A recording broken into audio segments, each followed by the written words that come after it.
Hi, welcome to Yoga with Lynn and Leo. This is day 10 of 19 days of yoga. If you're working in the modified actions, you'll need a chair, a bolster and a couple of foam pads and 2 bricks. Either of you, whether you're working modified or classic way, you're going to need a platform for your Halasana. Have a look in the description for details of that.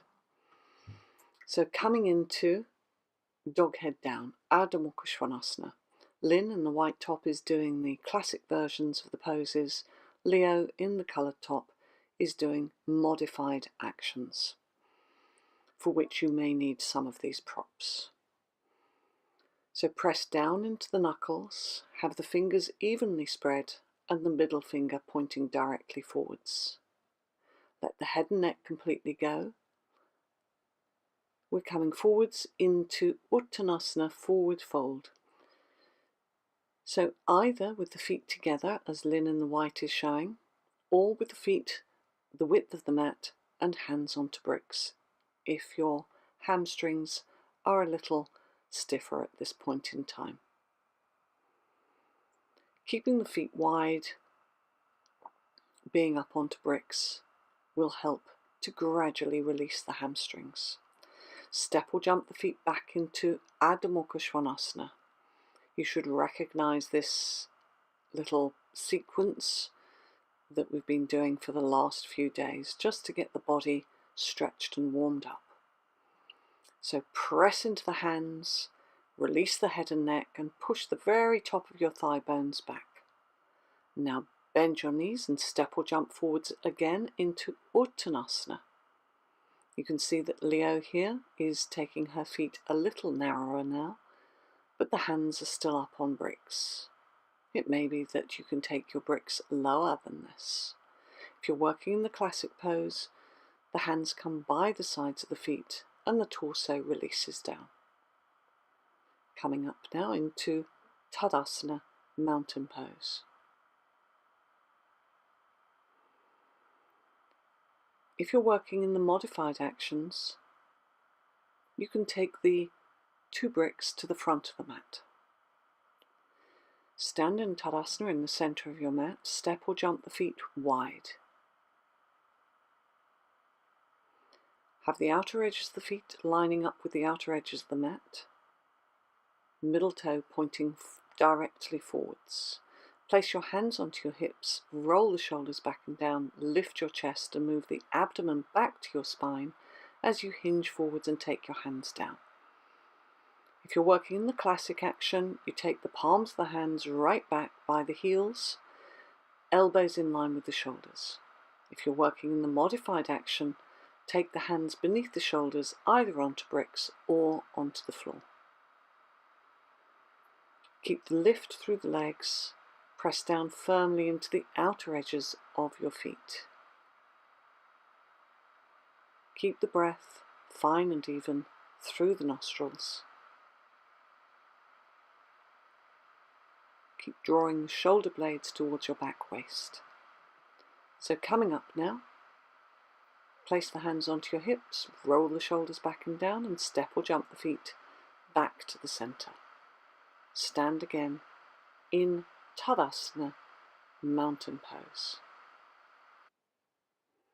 If you're doing the modified versions, then take 2 foam pads and place 1 to either side of your mat. Bring the hands to the center and step or jump the feet. Now we're going to rotate the arms at the root so that the palms face the ceiling, and then stretch the arms up by the ears. Turn the back foot well in. If you're working in the modified actions, you can have the heel up onto a foam pad. Turn the whole of the front leg and foot out and turn the pelvis so it faces the narrow end of the mat. Bend your front leg. As you bend your front leg, stretch up into your fingers. Keep extending back into that back leg heel and don't let the back leg sag. Come up, turn the feet to face forwards, and we're going to go to the other side. So you need to turn that back foot in really deeply so that the pelvis has got a chance of turning towards the front. Keep the lift out of the pelvis, lengthen the tailbone as you bend into your angle on that front leg. Keep stretching up with the fingertips, extending down with the tailbone, and extending back with your back leg heel. Come up, turn the feet to face forwards, and step or jump the feet back into the center to stand in Tadasana, mountain pose. Take the weight back into the heels. Extend the toes along the floor. Lift all four corners of the kneecaps. Lift your thigh muscles. Lift out of the pelvis and stretch the fingertips down towards the floor. Now bring the hands to the center and step or jump the feet wide. Press into the outer edge of the feet.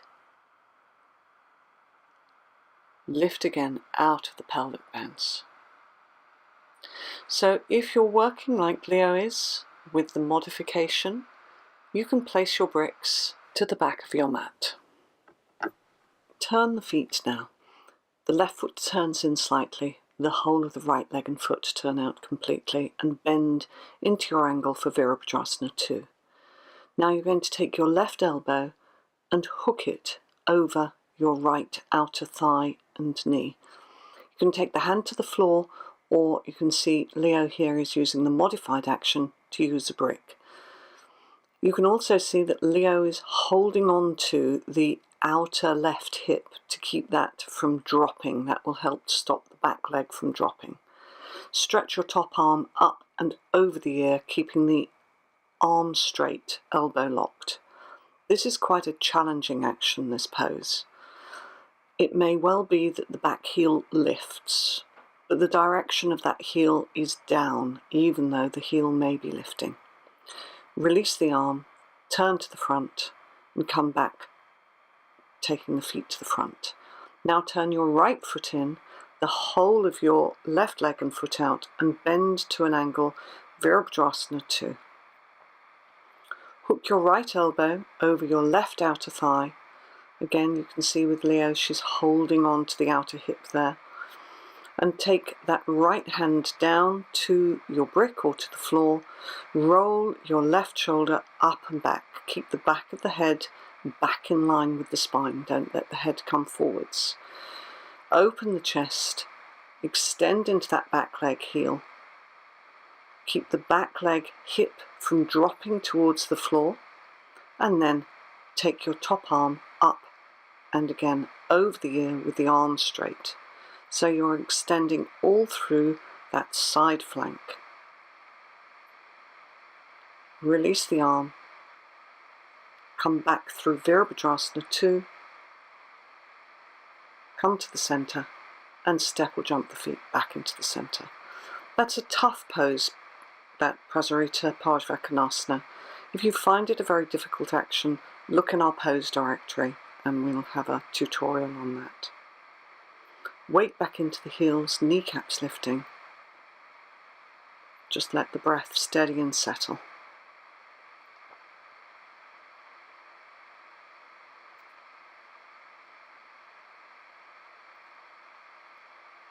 Re-establish your Tadasana mountain pose. So we're coming down to the floor now. You can either sit onto the floor in Dandasana, as you can see Lynn is doing, or you can sit onto a couple of foam pads, as Leo is showing, with a couple of bricks or foam pads for your hands. Inner edges of the legs and feet together. Lift through your chest and roll your shoulders back and down. Make sure that you've moved the flesh of the buttocks out and back so that you're sitting on the front of your sitting bones. Keep the breath fine and even through the nostrils. Chest lifted, collarbones broad. Have the fingertips facing forwards, the elbows facing back.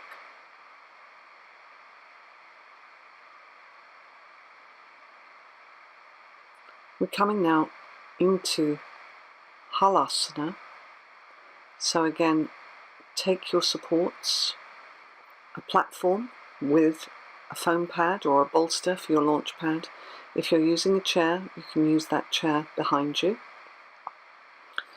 We've been doing this pose now for the last 10 days in our 19 days of yoga, so you should be familiar with this. Again, if it's a pose you're not familiar with, it's always good to have an experienced teacher, Iyengar teacher, to teach you this pose. So roll your feet onto the chair or onto the floor, move your elbows in and support your back with your hands. Lift through the chest, press your thighs away from you. Keep the breath fine and even through the nostrils. We're going to come into Sarvangasana, shoulder balance. So you can see Lynn is taking both legs up at one time. Leo is taking one leg at a time. This makes it a little easier if you're not as confident in your shoulder balance yet. Extend into the inner heels, roll the thighs in towards one another. Keep moving the elbows in towards one another and take the weight back into those elbows. So the weight comes back onto the hands, as well as moving the ribs forwards with your hands. We're coming out of Sarvangasana now, so taking the legs down either one at a time, as Leo is showing, or two legs together, as Lynn is showing. And gently roll yourselves down out of the pose. Once again, take your launch pad, place it underneath your head, so that the torso and the head are lifted above the height of the pelvis. Rest with the legs bent.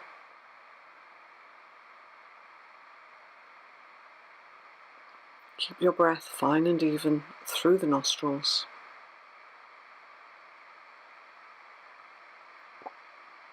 Facial features soft. We're coming now into Supta Konasana. So move your support out of the way, your platform.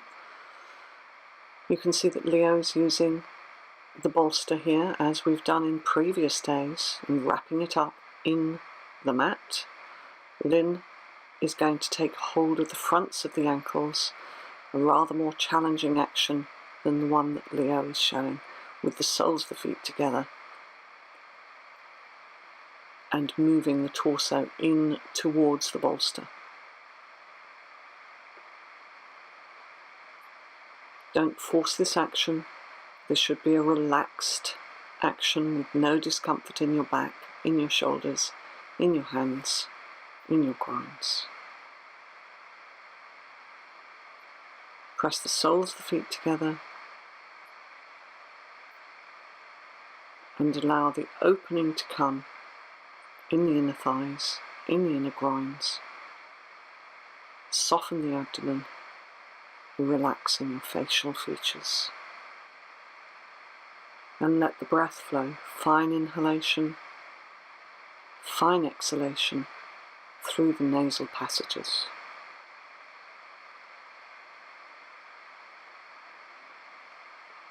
If you're working in the modified action, have the palms facing the ceiling.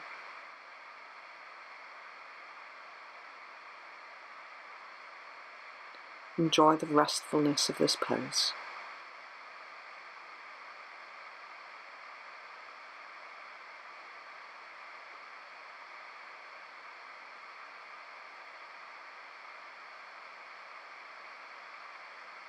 Keep the abdomen broad and soft.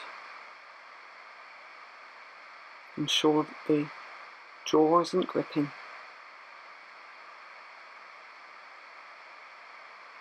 And the tongue is soft.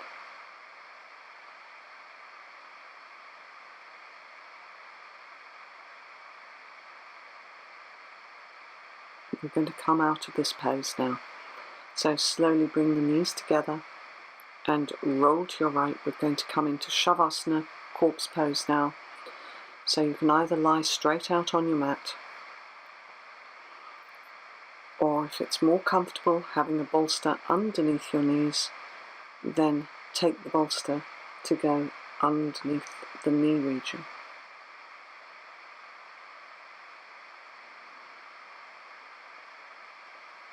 Some people are comfortable lying flat to the floor, and that's fine. Even if you have a gap underneath your lumbar spine, as long as there's no discomfort, you can lie flat to the floor. Having support underneath the knees helps those of you who get a little discomfort when lying flat on the floor. Have a blanket under the head if that's helpful for you.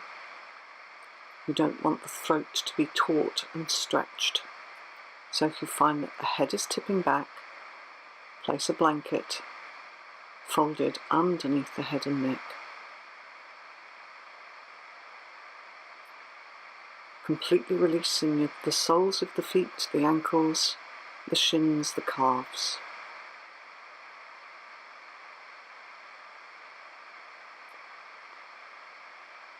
Releasing the fronts of the thighs. Soften the backs of the thighs.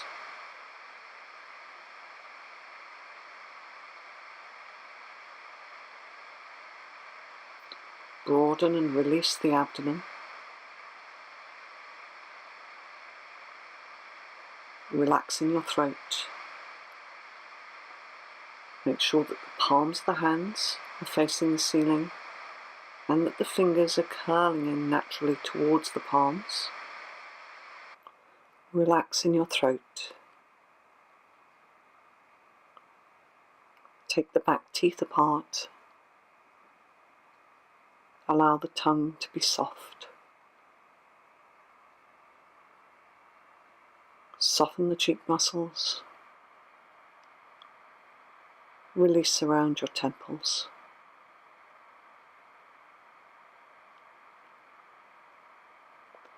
Soften the eyelids, so don't grip them together.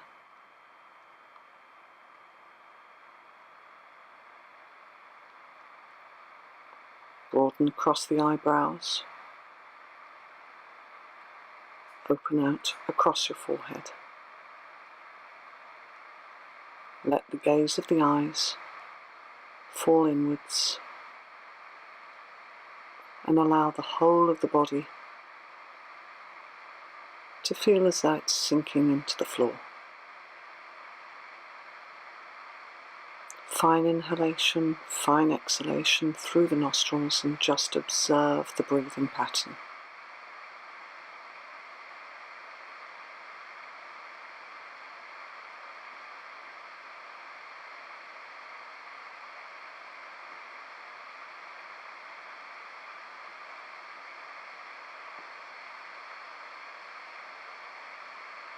We're going to come out of the poses now. So bend your knees and carefully roll to your right side. And gently bring yourselves into a seated position. Thank you for joining us today on day 10 of 19 days of yoga. We hope we'll see you tomorrow.